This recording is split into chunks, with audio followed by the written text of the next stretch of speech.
Thank you very much. So first I would like to thank the organizers for another opportunity to explain things that I work with in mathematics. So I'm going to discuss essentially the Kobayashi conjecture, which is now no longer a conjecture but a theorem, although there are still many things to be improved and to still develop further. So the setting is the study of projective algebraic varieties over complex numbers.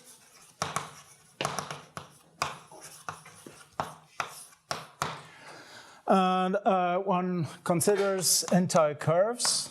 So an entire curve is just a holomorphic map from the complex line into X that is holomorphic and non-constant.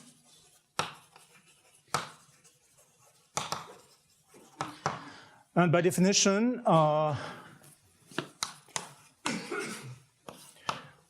X is said to be broadly hyperbolic if there are no such entire curves.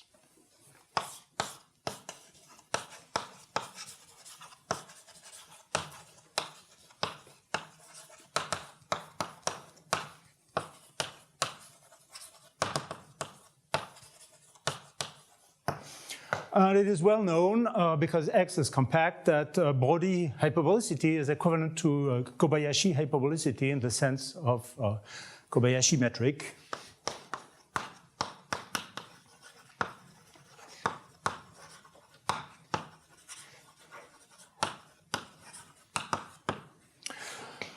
And now, well, the Kobayashi conjecture, which goes back to the 70s, is that if you take X of dimension n, a hypersurface in complex projective space of degree d, then there should exist dn, depending on dimension, such that for X general,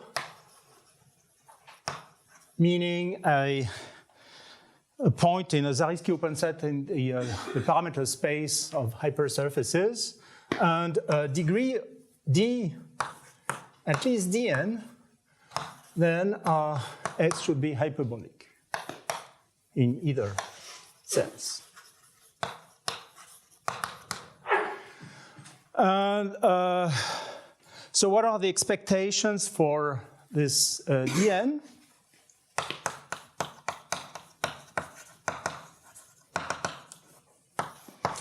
Well, in fact, there is a very strong, essentially unsolved conjecture at this point, which is called the Green-Griffiths-Lang conjecture.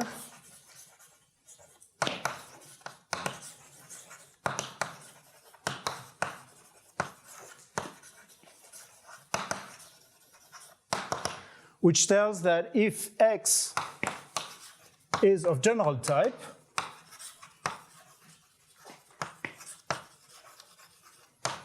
in the sense that, well, the canonical bundle is big, then there should exist a proper algebraic subvariety containing all the entire curves.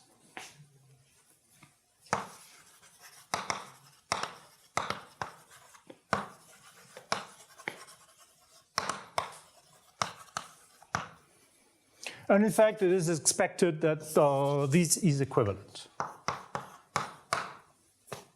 And if the conjecture is settled, then you can apply well-known results of Clemens, Clairvoisin, and Pacienza, and Ein,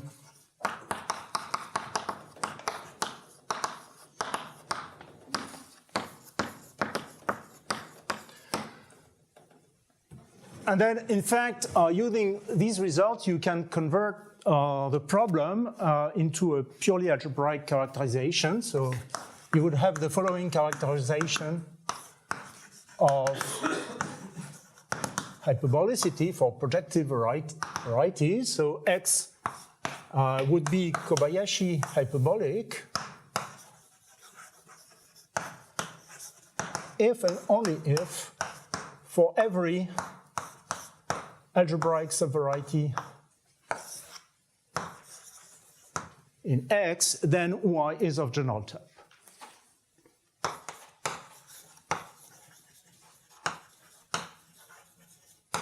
So this is an immediate consequence of the Green-Griffiths line conjecture as stated above.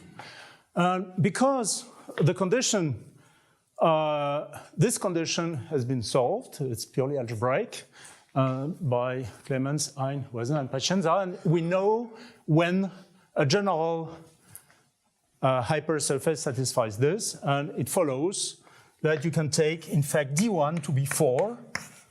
So curves of degree 4 are in the plane, are hyperbolic.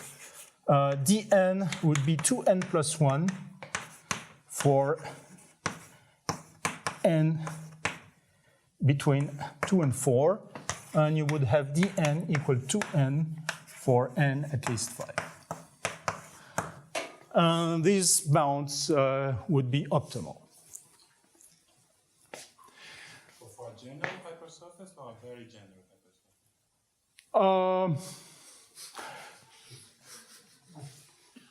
For maybe very general, for low. But as you will see, for general, it's enough if the degree is large enough. But there is maybe some range for very low degrees where you might need very general. If you are very optimistic, maybe general is enough. I tend to be optimistic, but okay. So now let me come to what is known.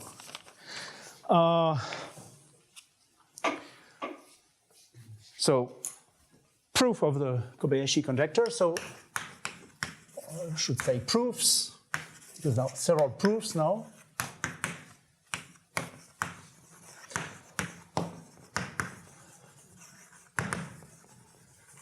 And my goal today is to try to explain a proof that is as simple as possible. I will try to give all arguments. And so, well, the first attempts of proofs were by Hsu, and he gave a lot of arguments already in the early 2002 at the Abel conference. And then, well, a paper was finally published in Invenciones Math in 2015. And the paper is rather long and difficult, and it's using a lot of nonlinear theory, essentially. Plus a lot of things also related to jet differentials and such ideas. And then a more geometric proof was found by Damien Brodbeck more recently, in 2016. So a shorter and more geometric proof, which I will essentially explain now. It's a variation of Damien's proof that I will explain, but I think a little bit simpler.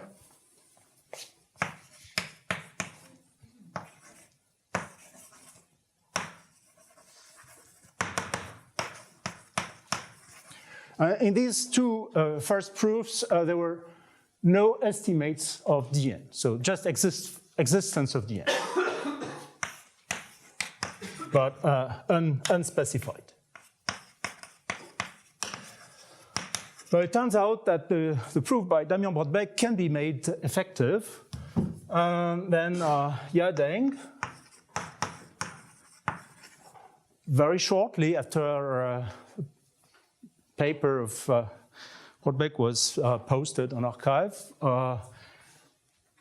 turned the proof into an effective version and got values of dn, which was stated to be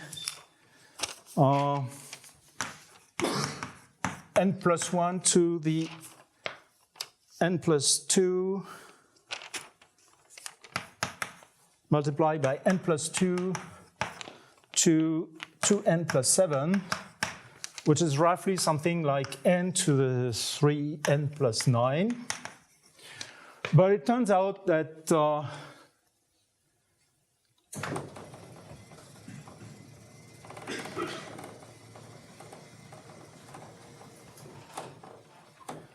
in fact, by the same proof you can improve a little bit to n to the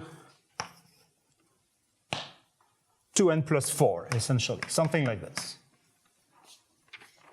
Maybe it's slightly more than this, but.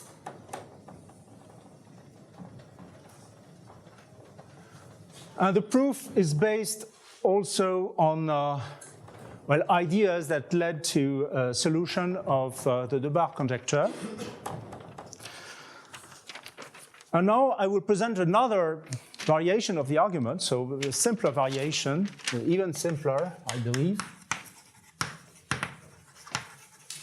with a bound that is possibly the same size, well, a little bit bigger, with a bound that is like en is exponential 1 to the 2n plus 2.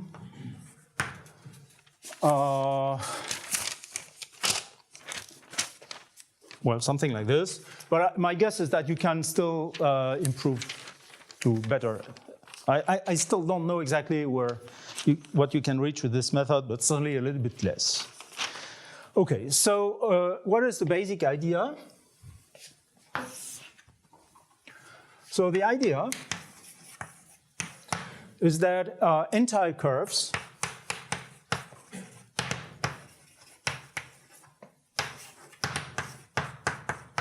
have to satisfy many differential equations, ODEs. And these ODEs, well, I will write in the form P of f is 0, where P is an algebraic differential operator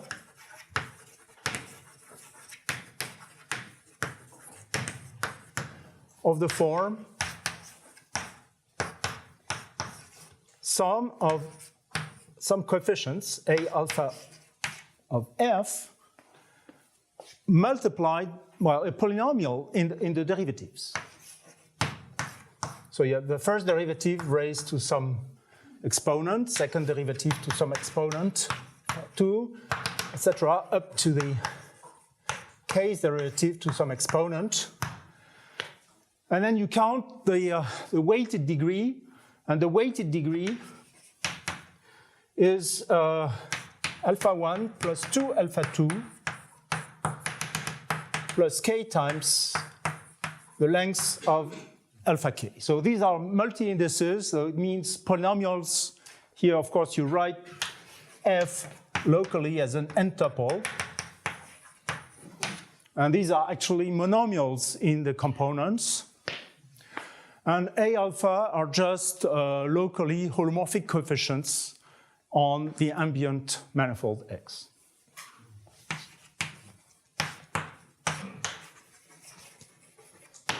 Of course, if you're on X projective and you have a global thing, it's going to be algebraic.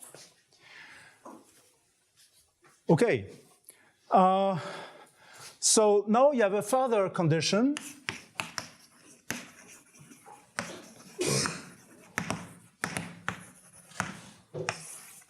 Which is that you want equations that depend only on the geometry on the curve and not on the parameterization of the curve. So if you want that, if you reparameterize, okay, so you have your curve here, but then you reparameterize by composing by say an entire function from C to C. Okay, so you replace your curve by f composed with phi. Phi not necessarily, of course, bijection of C because you don't have many, but any entire map. And then you want the condition that P of F composed with phi is the derivative phi prime to the m times P of F composed with phi. These are the so-called invariant polynomial differential operators. And these describe the geometry of the curve and not the way the curve is parameterized. Okay? And now if you look at the coefficients, well, this is like, these are linear conditions on the coefficients, and it describes a bundle. So you introduce the bundle, which I will denote by EKM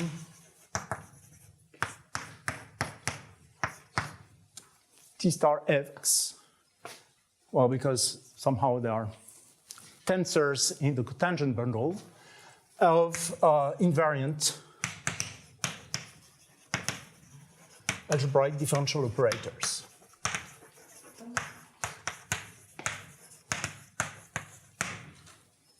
And now to get these ODEs, you use the following fundamental vanishing theorem.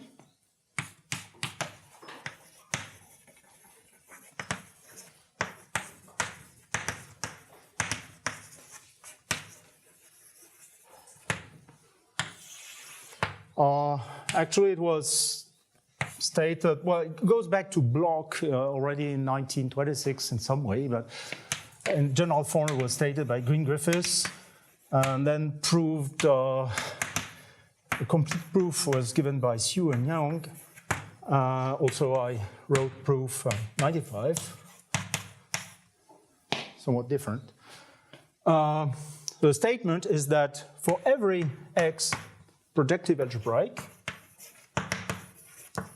for every anti-curve from C to X, and for every global differential operator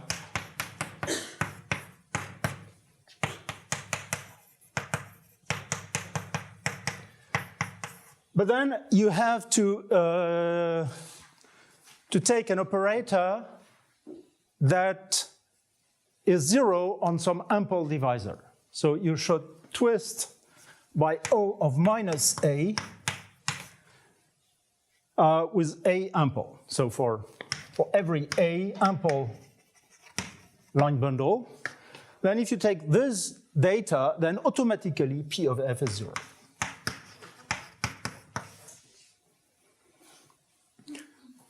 Okay, so if you happen to be able to construct, so you want to construct such operators, so now the problem is that you want to construct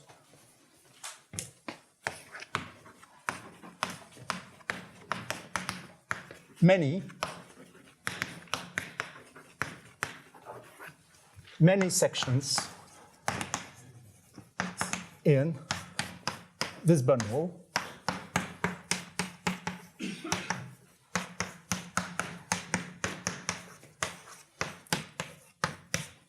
So meaning such operators such that the coefficients A alpha vanish along A.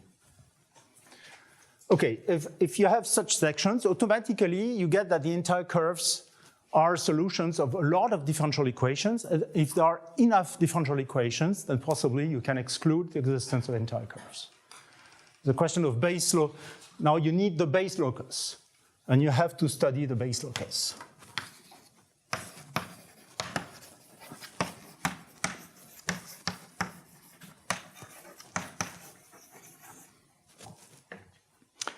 Okay,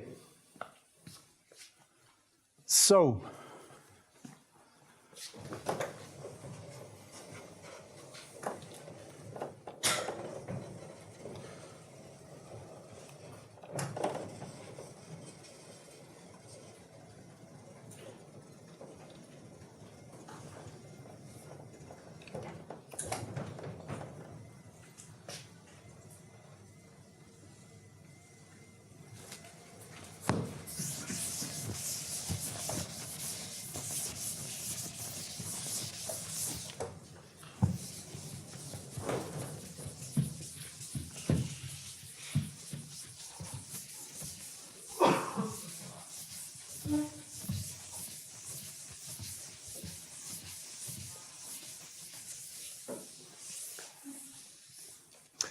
Of course, you have one reason to be optimistic.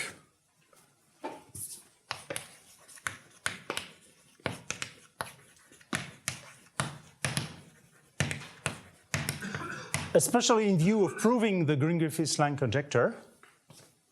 Well, if you are extremely optimistic, it's that this space is actually non-zero and big if X is of general type.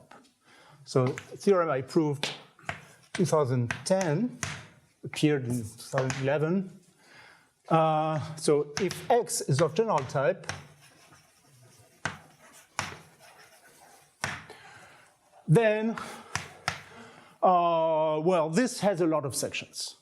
So the number here grows as fast as possible.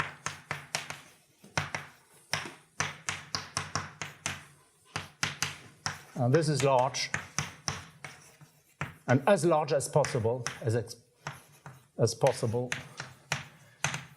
if M is large compared to K, and K is large. And you can specify what you mean by large in terms of, say, Chern classes. This can be computed.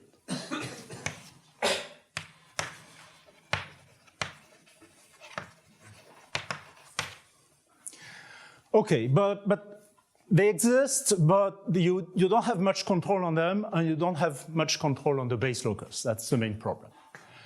But now there are easier ways, and this is what I'm going to concentrate on. You have simple sections that are provided by Wronskians. And this was used in an essential way by Damien Brodbeck, also by other people. It goes back actually to Cartan, well, a lot of work before. So suppose you take sections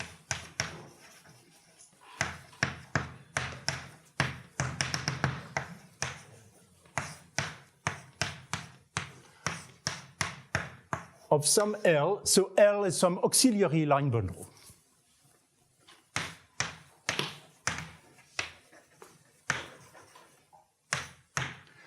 And then you define a Wronskian operator, so one of those differential operators, W, S0, S1, Sk, acting on F. So you take the determinant of the derivatives of the sections Sj composed with a curve, F. And you need a square matrix, so you take I and j between 0 and k. So it's a k plus 1 determinant, okay?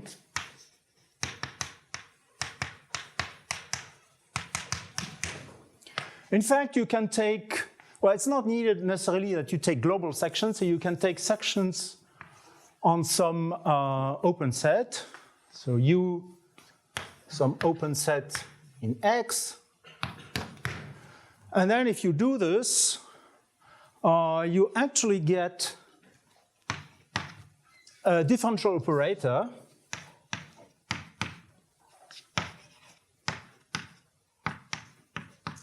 called the Wronskian associated with S0, S1, Sk, which you have to accommodate according to this notation. So it is of order k in the sense that it operates with derivatives up to order k and not more.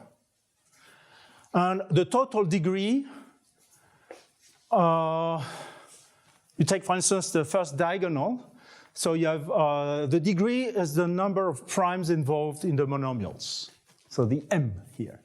So it's easy to see that for Wronskian, it's kk plus 1 divided by 2. It's the 1 plus 2 plus k. So you get, and now it, of course, defined only over U.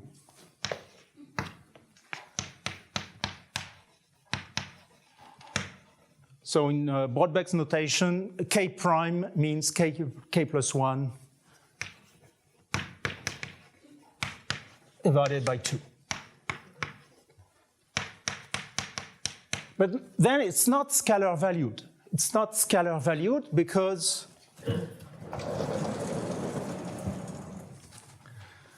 well, you have an easy formula for Wronskians.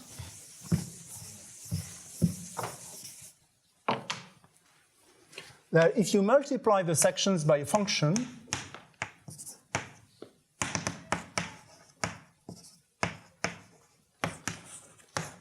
then G is involved with the power k plus 1 in the Wronskian. So you have this formula.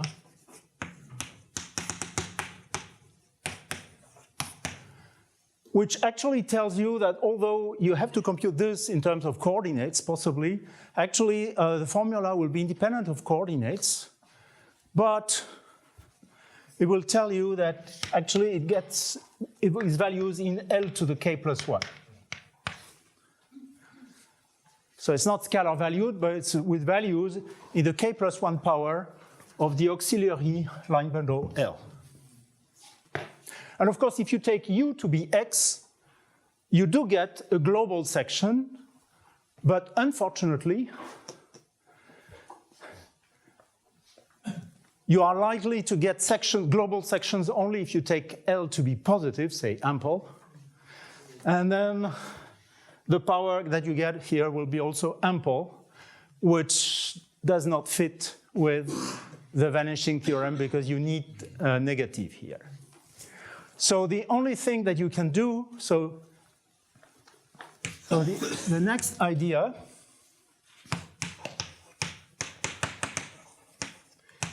is to try to simplify the Wronskian by a large factor to make it a section with negative exponent here. So you want a big simplification. You want to divide the Wronskian by something big to convert this positive thing into a negative thing. So you want to divide Wronskians, or to simplify, if possible, Wronskians by a large factor.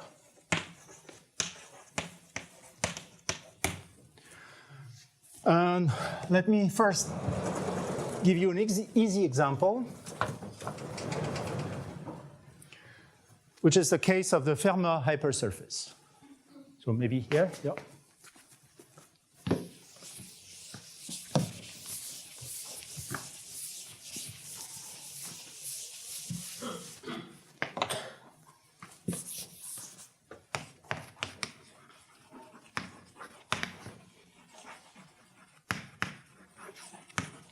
So you take the Fermat hypersurface of degree d, say z0 to the d, plus z1 to the d, plus zn to the d, equals 0. So here you have a hypersurface in complex projective space of dimension capital N. And of course you get that x, which is of dimension small n, capital N minus 1. And you're going to take a Wronskian, which is associated to the monomials here.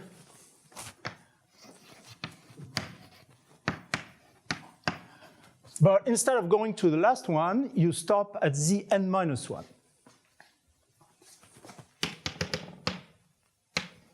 Which I denote Zk. So I'm taking here k equal to n minus 1. So you also take capital N minus 1.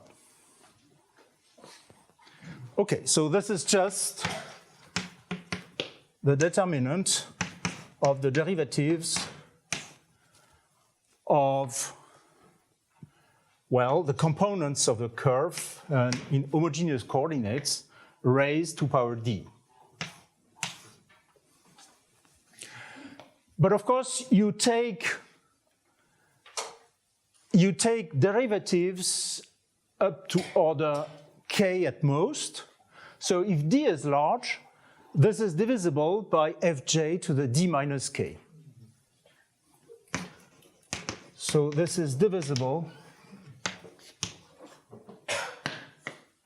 And in fact, as a section, it is divisible by the equations of the divisor, because now of course, you look at the coefficients of the Vronsky operator in terms of the z's, and then it's divisible by the product from j equals 0 to k of zj to the d minus k.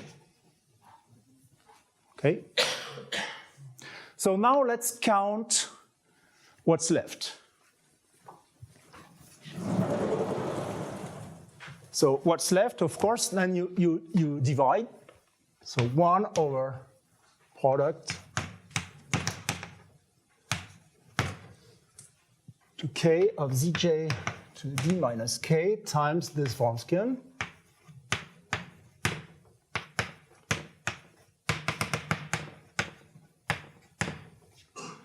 Okay, and then you get something in H0 of x e k k prime, where k is capital N minus 1, t star x, tensor L here, L is just O of 1, okay. So I have O of D, sorry, D because I raised here. Okay, and then I have a factor k plus 1d. But then I subtract k plus 1 times d minus k.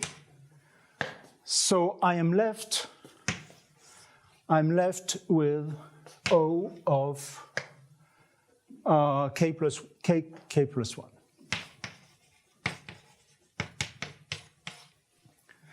Unfortunately, still not negative. But at least independent of d. So you can take the degree arbitrarily large, and the exponent doesn't grow with the degree. So if you are capable of finding just one extra factor, if you would be able to add just one extra factor in the division, well, d is very large. Since this does not depend on d, after dividing with this extra factor, you win. But here you win because of the relation. The last one I've stopped at Zn minus 1 here. I've stopped at Zn minus 1, but I can replace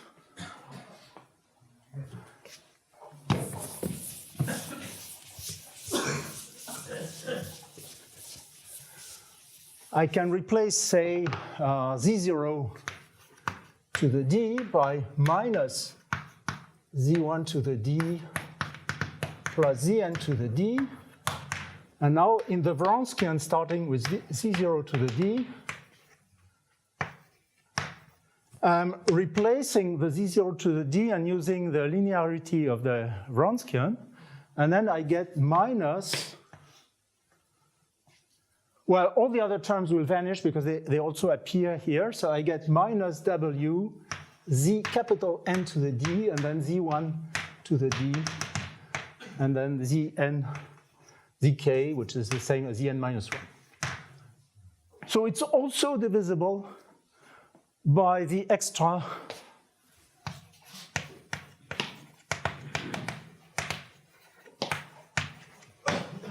factor zn to the d minus k, and then after this extra division, now I get k plus 2 here, And then I get this minus d minus k.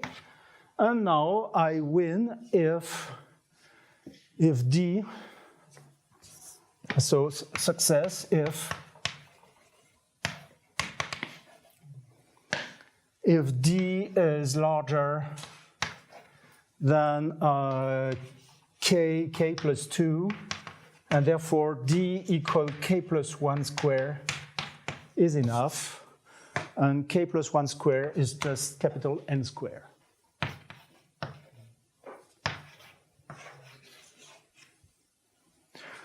This has been standard for a lot of time, well, except that it was possibly not stated this way, but there have been a lot of proofs, especially in Japan, exploiting this property.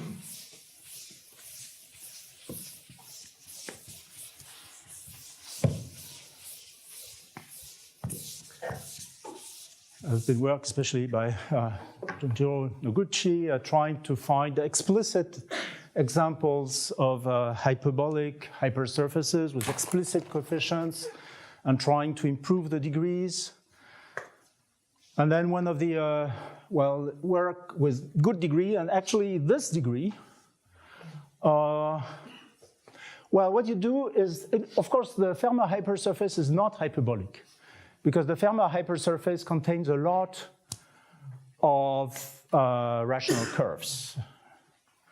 So you cannot expect the Fermat to be hyperbolic, but what you can expect is to take this Fermat, which is of dimension x minus 1, okay, so in Pn, the Fermat of degree d larger than n square. And then you cut by a generic n plus 1 projective linear subspace, say V. V is a general linear projective subspace.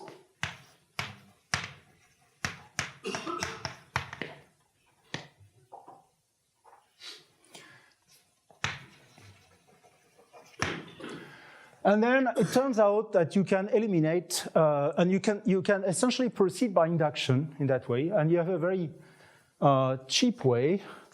And this was actually done by Schiffmann and Seitenberg. So V is a projective hyperplane, or not a hyperplane? You cut. This is codimension 1 in Pn. So if you cut with a linear Pn plus 1, you are going to get something that is n-dimensional. So this is a hypersurface. So this is a hypersurface in V, okay? But V is isomorphic to Pn plus 1. because n plus 1, small n plus 1 is capital N, so I was confused here. It's not the same. Not the same anymore. Not the same anymore. Okay, n prime. Okay. Well, no, I want, this was my n at this time, but now I'm changing my small n. I'm changing my small n, so now my small n has nothing to do with capital N. It's smaller than capital N. In fact, you have to take roughly the half of capital N. So you take n to be, well, the integer part of n divided by 2. And this is enough to kill the rational curves that are contained in the Fermat hypersurface. And then you easily see, and this was proved by Schiffmann and Seidenberg, that this is actually hyperbolic. So this is going to be hyperbolic for V general. And then you get the very low degree example, which is d equal capital N squared, but capital N is roughly 2n, so this is like 4n squared. So you get an example, of algebraic hypersurface that is hyperbolic of degree n squared, well, 4n squared. But unfortunately, this is still This is general in the family of linear intersections, but not in the family of hypersurfaces. So unfortunately, this construction that is very simple is not enough to prove the genericity of hyperbolicity in the Kobayashi conjecture.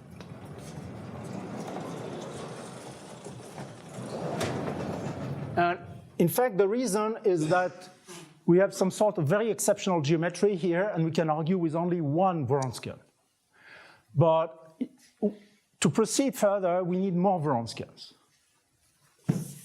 Well, at least it's a possibility that we have more Wronskians that have this division property. So we need more Wronskians.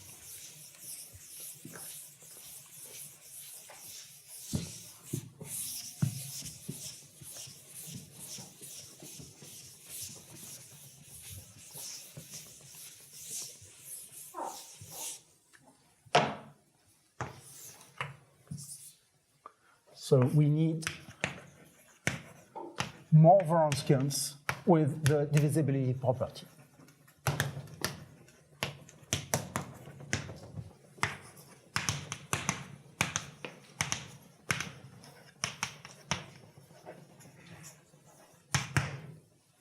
And actually, I'm going to prove the following theorem along these lines.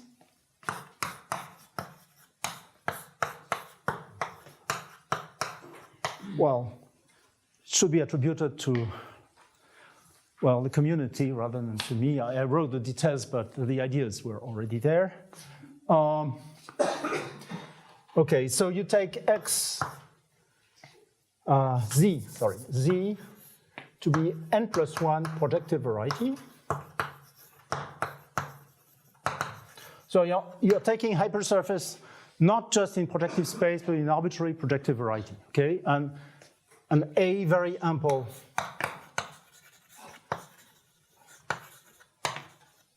on Z, and now you take a section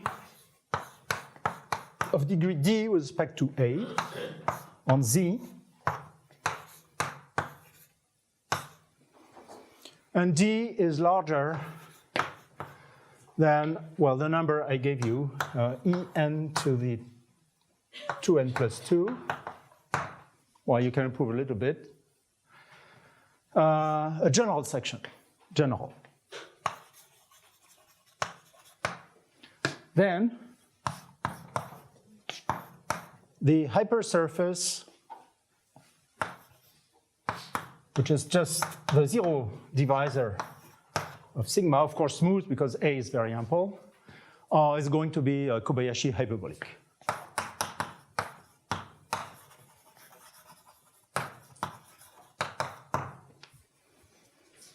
Okay, and how you prove that?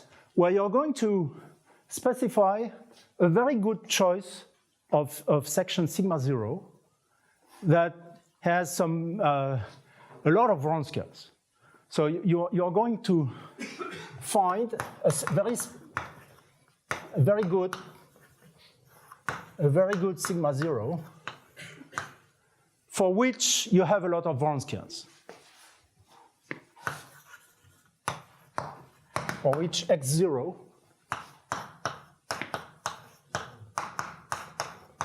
has many Wronskians.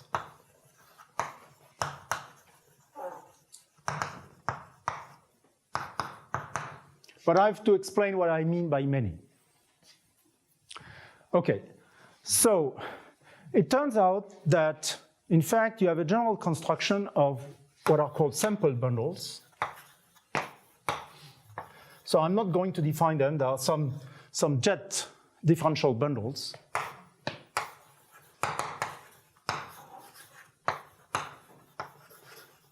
They are due to the British mathematician Semple in the 50s. In the context of hyperbolicity, I realized in the 90s that they were very useful. And so you have a tower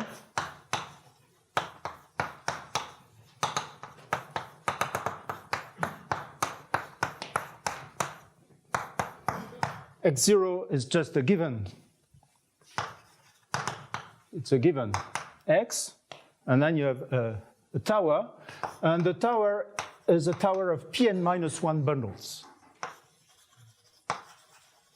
And actually, it's the projectivization of a vector bundle in each step. So on xk-1, you have a vector bundle, and if you take the p of this vector bundle, you get xk. Okay, I will not repeat the construction, but because it's a projectivization, each of them carries a tautological line bundle.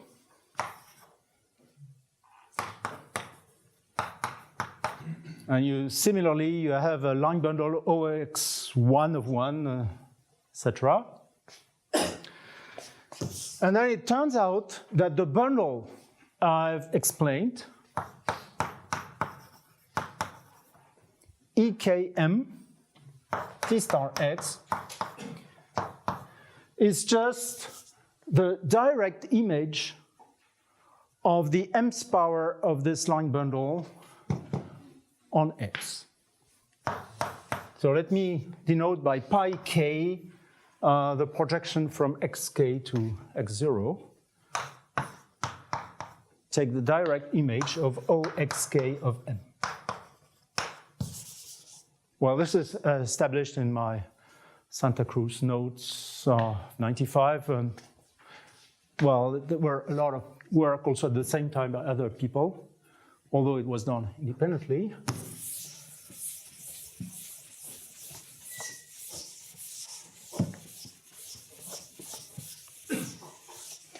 And now, of course, you can look at the local Wronskians. So you look at the local Wronskians.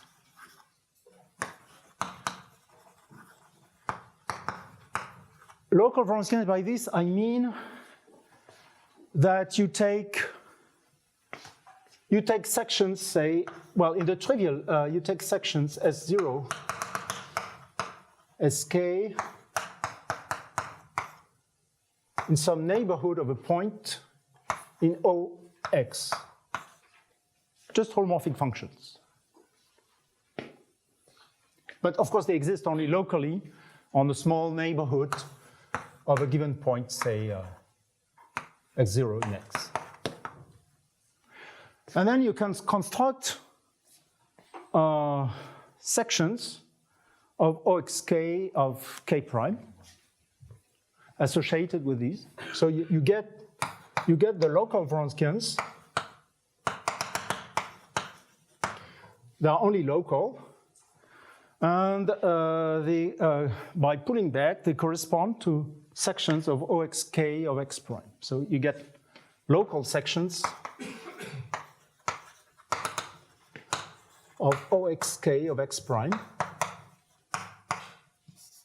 of K prime, sorry, on phi k minus 1 of U.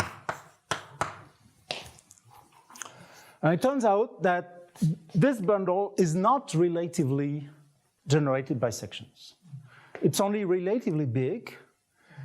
And there is a universal ideal sheaf. In fact, you have a base locus of all the local Wronskians. Of course, you have infinitely many such functions. You take a Stein, a ball, say, take U ball. But even though you have an enormous amount of functions on the ball, these Wronskians still do not generate the bundle OXK of 1 along the fibers. And they generate, in fact, OXK of K prime. K prime is KK plus 1 over 2, twisted by some universal ideal sheaf. Say IK, it's an ideal sheaf.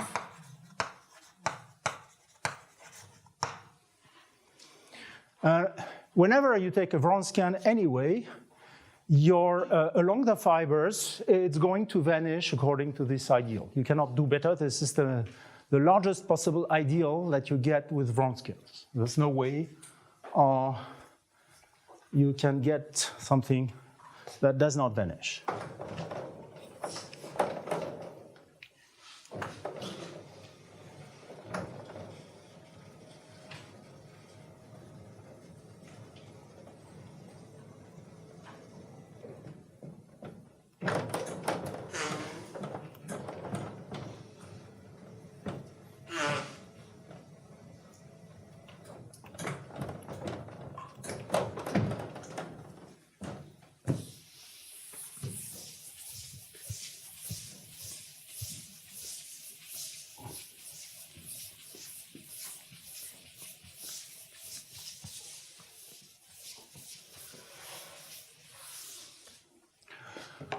And so IK will be called the Vronsky ideal of order K. And by general principles, of course, you can blow up this ideal and you get a universal modification of the sample bundle. So you make it invertible. You have a log resolution. So it's just a modification by blowing up the Vronsky ideal.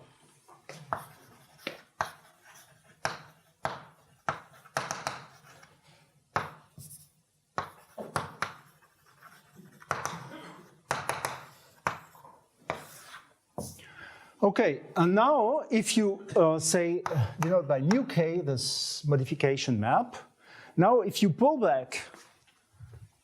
So what is that? The blow up of the Vronsky ideal or the log resolution? Well, you don't need it to be smooth. So just take the blow up, it's enough. If you want it to be smooth, you can proceed further and probably there is a universal way of making it smooth, so you have some sort of explicit Hironaka desingularization that is probably better. It's a very interesting question to actually understand better the structure of this Vronsky ideal. It's not completely obvious, and probably there is a better way of desingularizing on the blow-up. Most probably the blow-up is not always smooth. I don't know exactly. It's complicated when k is large. You can compute for k is 3 or 4, but then it becomes difficult. Okay, well, I just take the blow-up. It's enough. So xk hat may be maybe singular. But then, of course, the pullback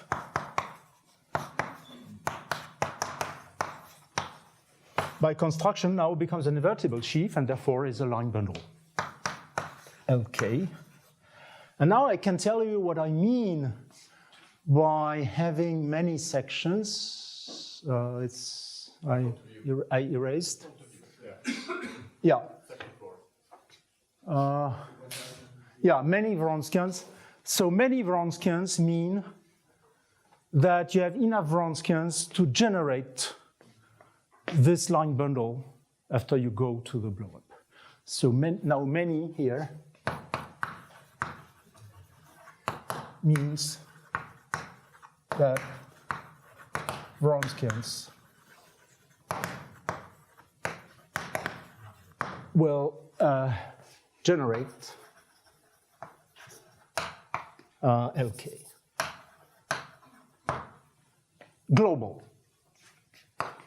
Not just, of course, by definition, the Vronskian, locally, of course, the Vronskians generate this ideal. This is the definition of the ideal. But I mean, global Vronskians, after you divide, the global divided Vronskians, not after division. With negative powers, that you can divide Vronskians so that they still have negative powers of the ample line bundle. And now I tell you what is the choice of the special as sigma 0 here. Well, so you define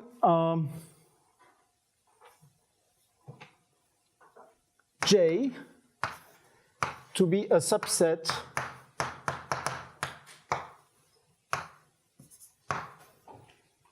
of some set M of a certain cardinal C. And now to each of these you associate a section tau J which belongs to H0 of XA. No, sorry, it's capital N. Yeah, capital N. Okay. And now you define a monomial. So this you view as a, well, if you're in, sorry, Z. Yeah. So you can think that Z is projective space, like Pn. This is just a hyperplane, okay? So you're taking a hyperplane. So it's a linear function, okay? So it's a linear function. So then tau j is a linear function. And then you consider a monomial. A monomial, it's the product for all capital J containing small j of this hyperplane. So it's a product of linear things. And now j is between 0 and capital N. And now you take sigma 0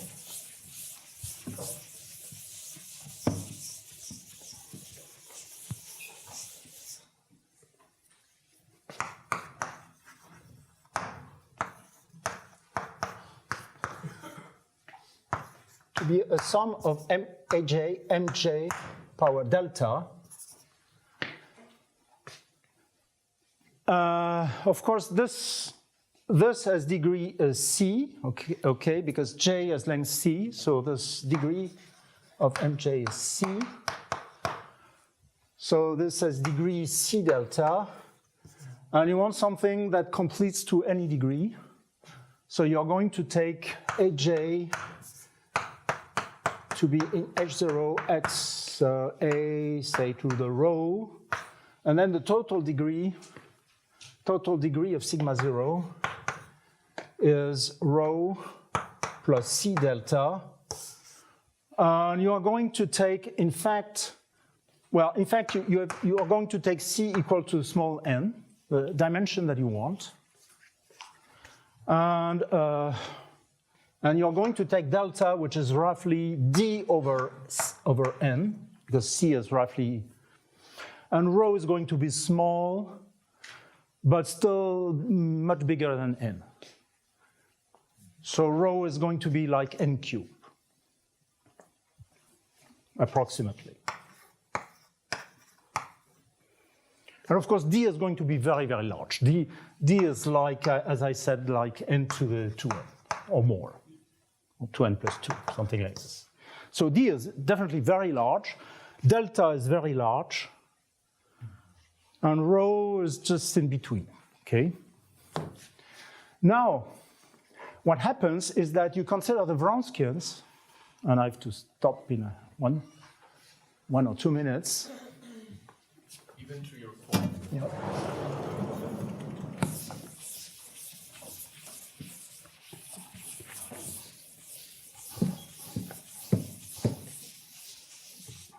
So the Wronskians you consider, well, you take these monomials. So these monomials, they go from 0 to capital N. And capital N, I have not said, that's roughly the same as, no, capital N choice will be Nn plus 1, actually, equal. Well, you have to experiment the numbers so that all the conditions are met. So capital N is roughly n squared. Well, of course, you may take different choices, but then it's a matter of technology to see whether it improves or not the degrees. But these choices lead more or less to the bounds I've given. Okay. Maybe you can improve. Okay, so you take roughly these choices, and then you take the Wronskians in the monomials, except some of them. So you take the monomials here, but for j in the complement of some capital J, which is of length c, which I've taken to be n. So you don't take all of them. And then, since you are missing some members because you don't take all of them, you complete here by random stuff, essentially. Except that you want a large divisibility. So because you want a large divisibility, you complete with random stuff here, just to have the correct number. The correct number is k. K is roughly K is roughly the same as rho and Q. So roughly, take this. Okay, so you put random stuff in the form, some coefficients BL times, you take a linear form, and to delta minus, to D minus rho. And you take something like this so that you can divide also those terms. You want to simplify also the random stuff. But the linear forms here are completely different from the equations, something that you can divide but you don't care about. Okay, but now what happens is that even though in the Fermat case, you would put all the monomials except one. Here you put all the monomials except C.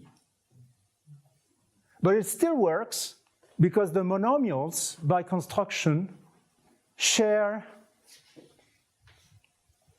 some factor. So if you have C monomials, they share a factor.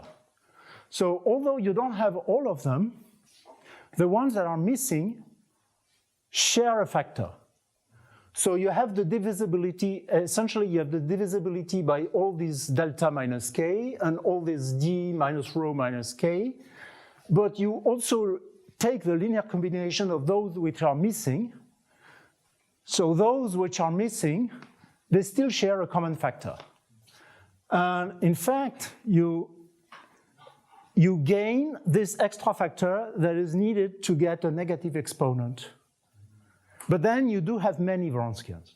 You do have many Wronskians because you can choose randomly any subset J of length C, which means a lot of Wronskians. And if you compute well, then you have to check that if you take you take these coefficients to be random, to be general, then the condition that you generate LK is satisfied. But this depends on an analysis of dimension of the base locus. It's just linear algebra of Wronskians, okay? So it's not a big deal, but well, you have to compute. So you have a lot of Wronskians. You do some linear algebra, you compute the base locus, and it turns out that this condition is satisfied. So this is the proof. And just a last word in a couple of seconds. So to improve on the bounds, so to get better than n to the n, probably one has to replace Wronskians by more sophisticated elements in the bundles EKM. And you have to understand better the geometry of this EKM. And I made an attempt in 2015 and even posted a paper to archive, which I should probably remove, or at least I should tell people that there's something wrong in it.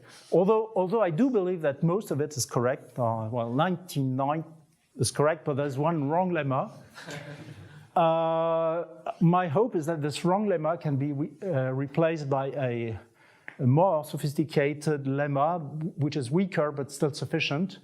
And that's all about selecting more sophisticated sections in a very geometric way in the sample towers. So it's a call to young people or others to try to fix that lemma, which is exactly lemma 5.1.18 in my 2015 paper. Okay, I'll stop there.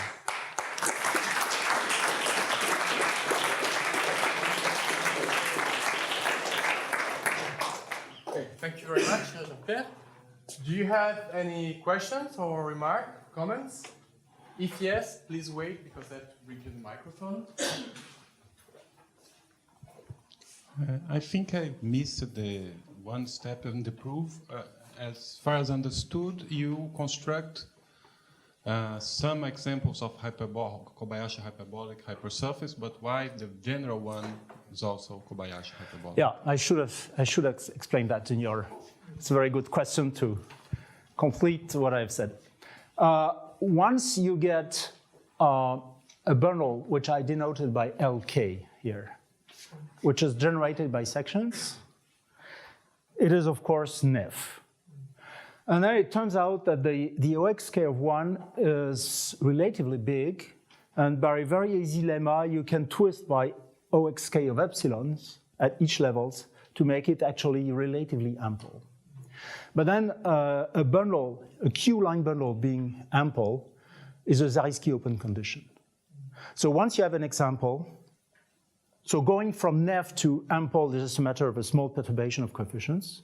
And once it is ample, this is a Zariski open condition in the space of parameters. So although you have given only one example, you know that the general member is going to be to have a corresponding bundle that is ample. And you use the theory of jet bundles, and the ampleness of this line bundle will imply Kobayashi hyperbolicity by my Santa Cruz notes of 95. Other questions? Yeah. Wait, please. Then it implies that the existence of smooth Kobayashi hyperbolic hypersurface with rational coefficients. Yeah, so then, of course, yeah, you are one of the experts of this, so it would be very interesting to specify say, one hypersurface with integer coefficients that is known to be hyperbolic.